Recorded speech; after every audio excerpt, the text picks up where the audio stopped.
तो यहाँ पर एक बात तो प्रभु जी ने बताई कि निंदा नहीं करना चाहिए और बिना सोचे समझे निंदा नहीं करना चाहिए, या कभी निंदा का कारण हो तो भी नहीं करना चाहिए निंदा। लेकिन कभी कभी ऐसी बातें होती हैं कि निंदा करना ज़रूरी है। जैसे कैकेयी की निंदा, तो सब ने निंदा की, और अगर निंदा आप नहीं करते तो आप कथा नहीं कर सकते। राम कथा में कैकेयी की निंदा अगर नहीं करते तो राम कथा जो है पूरी नहीं हो सकती।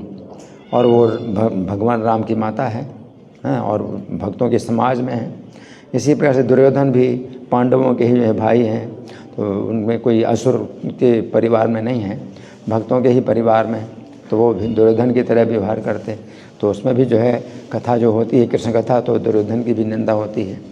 तो कुछ ऐसी बातें हैं कि निंदा नहीं करना चाहिए किसी प्रकार से। तो हम लोग रोज़ नाम के 10 अपराधों में पहला अपराध बोलते हैं, उन भक्तों की निंदा नहीं करना चाहिए जिन्होंने भगवान नाम के प्रचार में जीवन समर्पित किया हुआ है।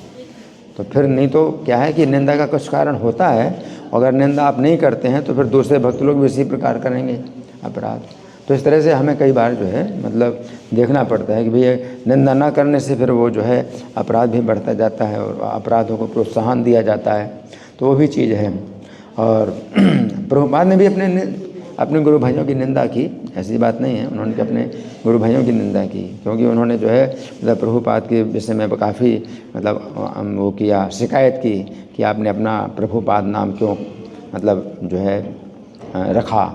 तो इस तरह से प्रभुपाद ने जो है चैतन्य चरितामृत के जो है एक तात्पर्य में अपने गुरु भाइयों के बारे में कहा कि वो इस तरह की बातें बोल रहे हैं, उनका भी जो इसमें कर्म बनता है। तो प्रभुपाद जो है गुरु हैं तो वो बताते हैं भाई इसमें भी कर्म बनता है, तो बताया जाता है कभी कभी। और दूसरी बात है कि इंद्र ने जो है यहाँ पर कहा कि जब ये प्रसव करेगी बालक का तो जो है मैं उसका वध कर दूंगा, और ये माता का जो है हम कोई अनिष्ट नहीं करेंगे, इसकी सुरक्षा करेंगे, इंद्र ने कहा। तो ये गर्भ हत्या के विषय में है कि भाई गर्भ हत्या जो है बहुत ज़्यादा ये जो है मतलब पाप है, बहुत बड़ा पाप है। और पैदा होने के बाद भी बच्चे की हत्या करना तो पाप तो है ही, लेकिन गर्भ के अंदर जो पाप, गर्भ हत्या का जो पाप है वो बहुत ज़्यादा पाप होता है। तो इंद्र भी समझते हैं, है ना। तो वो जो है इंद्र ने मतलब ऐसी बात कही। अश्वत्थामा ने भी ब्रह्मास्त्र छोड़ा था, तो गर्भ के अंदर परीक्षित महाराज थे, तो ब्रह्मास्त्र में उसने ये संकल्प किया था कि गर्भ के अंदर जो बालक है उसकी हत्या हो और माता जो है सुरक्षित रहे, उत्तरा सुरक्षित रहे। तो स्त्री की भी मतलब रक्षा करने के लिए उन्होंने जो है ऐसा किया। तो स्त्री की हत्या भी बहुत मतलब जघन्य पाप होता है, और स्त्री के अंदर गर्भ के बच्चे की हत्या करो, स्त्री की रक्षा करो, गर्भ की हत्या करो, ये भी बहुत बड़ा पाप है। बच्चे के जन्म के बाद भी जो है अगर हत्या की जाती है तो वही बहुत बड़ा पाप है, लेकिन तो भी कुछ पाप जो है बहुत बड़े होते हैं। तो इंद्र जी सोच रहे हैं कि भाई इसकी हम सुरक्षा करेंगे, जन्म के बाद जो है हम इसकी हत्या करेंगे। लेकिन इंद्र ने जो है दिति के गर्भ के अंदर हत्या की। जब दिति, ये तो बाद में आएगी बात कि हिरण्यकशिपु जब मारे जाएंगे, अभी तो हिरण्यकशिपु तपस्या कर रहे हैं और उनका जो है बच्चा प्रहलाद जो है कयाधु के गर्भ में है। हिरण्यकशिपु जब मारे गए और हिरण्याक्ष मारे गए, उसके बाद जो माता दिति है उसके अंदर बड़ी ईर्ष्या पैदा हुई कि मेरे 2 ही पुत्र थे और दोनों पुत्र जो है मारे गए, और इंद्र जो है बड़ा सुरक्षित है, अदिति का जो पुत्र है वो सुरक्षित है।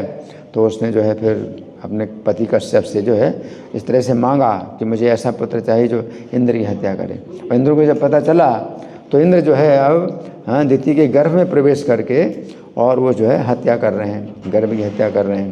तो गर्भ की हत्या करना बहुत बड़ा पाप है। अब वो पुंसवन व्रत के कारण दिति के अंदर जो बालक था वो मरा नहीं, उन्होंने 7 टुकड़े कर दिए तो 7 बच्चे हो गए, फिर 7 के 7 टुकड़े कर दिए तो 49 बच्चे हो गए, और फिर वो रो रहे हैं कि हम तो तुम्हारे भाई हैं, हमें क्यों मार रहे हैं। तब इंद्र को समझाया कि अरे वो तो कश्यप मुनि ने पहले ही कह दिया था कि दिति ने अगर कुछ भी व्रत में अपनी कुछ कमी कर दी तो जो उनका जो दिति के अंदर जो गर्भ के अंदर बच्चा है वो इंद्र का मित्र बन जाएगा। तो इंद्र ने कहा नहीं नहीं अब मैं नहीं मारूंगा, और वो 49 मरुद जो है इंद्र के भाई बन गए।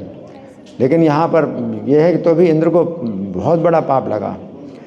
इंद्र ने जो है गर्भ को हत्या करने की कोशिश की और वो हत्या नहीं हुई, तो भी बहुत बड़ा पाप लगा। और वही उस पाप के कारण फिर असुर लोग जो है सब पराजित, देवता लोग सब पराजित हुए। और फिर अदिति माता ने जो है जो पयोव्रत किया, उससे फिर भगवान वामन देव का अवतार हुआ।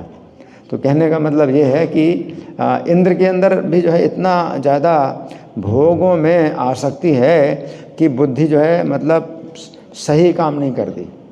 अब इंद्र को सोचना चाहिए कि जब गर्भ के अंदर जो बालक है वो इंद्र की हत्या तभी करेगा जब 1 साल तक दिति माता जो है नियमों का पूरा पालन करे। और नियमों में अगर कहीं भी कुछ टूट गया कोई नियम, तो जो बच्चा है वो इंद्र का मित्र बन जाएगा, इंद्र का।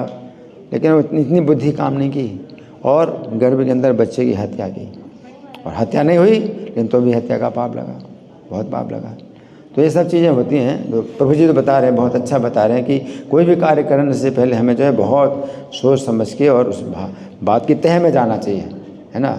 कोई भी काम कर रहे हैं अब तो बहुत ज़्यादा गहराई से सोच करके हमें कदम उठाना चाहिए। और इंद्र ने जो है कैसा कदम उठाया, कितना गलत कदम उठाया।